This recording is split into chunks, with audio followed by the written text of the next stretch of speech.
BRS MLC కవిత అయితే 72 గంటల నిరాహార దీక్ష చేయబోతున్నారు. సో దీనికి సంబంధించి పూర్తి అప్డేట్స్ మా ప్రతినిధి సైదులో అందిస్తారు. సైదులో ఇప్పటికే ధర్నా చౌక్ కి కవిత బయలుదేరినట్టుగా తెలుస్తుంది. అప్డేట్స్ ఏంటి?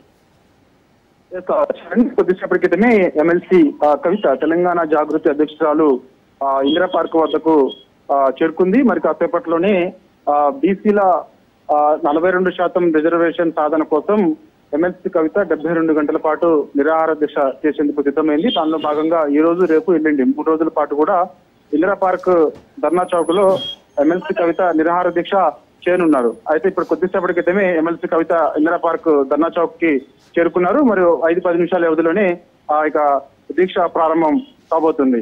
అయితే ఇప్పటికే ఇందిరా పార్క్ ధర్నా చౌక్ కి పెద్ద ఎత్తున జాగృతి నాయకులు, కార్యకర్తలందరూ కూడా చేరుకున్నారు. ఇక ఎవరైతే సంఘీభావం ఎమ్మెల్సీ కవిత దీక్షకు సంఘీభావం తెలుపుతారో వారందరూ కూడా మరి కాసేపట్లో వచ్చే అవకాశం కనిపిస్తుంది. అయితే ఈ యొక్క దీక్షకు మద్దతు పలకాలని చెప్పేసి వివిధ పార్టీలకు ఎమ్మెల్సీ కవిత లేఖ రాసింది. సో దానిలో భాగంగా లెఫ్ట్ పార్టీస్ మద్దతు కూడా ఇచ్చే అవకాశం కనిపిస్తుంది. లెఫ్ట్ పార్టీస్ నాయకులందరూ కూడా ఈ యొక్క దీక్షలో పాల్గొనే అవకాశం ఉంది. ఇక